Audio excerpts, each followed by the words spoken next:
Mark Christensen, Chairperson, Project Working Group of the Te Kakahu Kahukura Collaborative Initiative. And, I mean, do you want to run straight into your next submission on top of that as well? Yes. So we'll just put 10 minutes on the clock and you can fire away.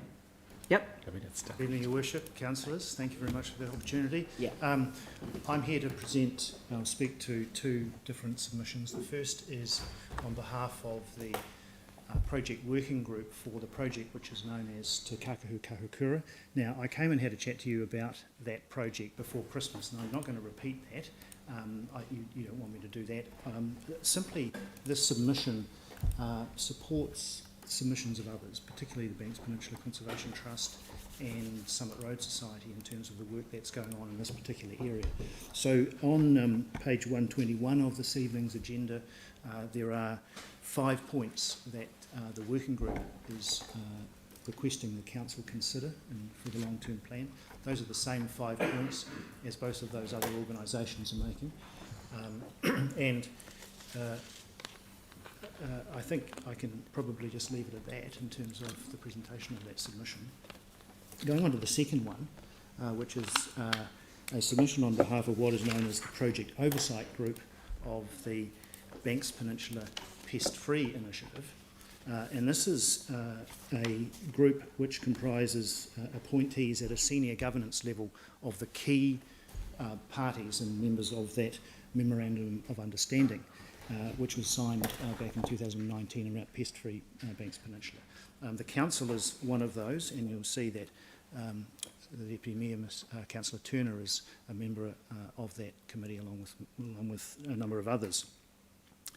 I can say that this project has caught the attention of the government, and it is nationally being looked at as one of the flagship projects for pest-free or predator-free 2050. And while it is still in early days and there's been much work going on the planning and as yet not as much work on the ground, this is Christchurch's chance to be amongst those large landscape projects of Taranaki, Wellington and a number of others. So we're being watched, as well as having money, $4,000 from Predator Free 2050 Limited. So it's going really well in terms of the planning. It's being set up. There's 14 full-time employees which are newly working on the project. So you'll see in I think it's on page 124 of the agenda. There's 2 points that the project working group, which is the operational group on the pest-free initiative, is seeking in this long-term plan to be included, and that is to expand the community-based trapping program. That's initially on the Port Hills and being led by Summit Road Society, doing a great job there, but we would like to expand that to other communities, and secondly, to continue the goat eradication program. Now, you've heard lots about the goat eradication program across the Port Hills. It is critical that we finish it and we get on with it and get rid of them all. That's proceeding well, but that's an exercise that requires an ongoing commitment. So those are the 2 things that the Pest-Free Initiative is seeking from there, and the Project Oversight Group is really just here to reinforce the importance of the collaboration that we've got, and the council's important role that the council plays, but also just to let you know that it's going well, and we will be back again to let you know how well as time goes on. Thank you, that's all I wanted to say. So any questions, please? Yep, Sarah.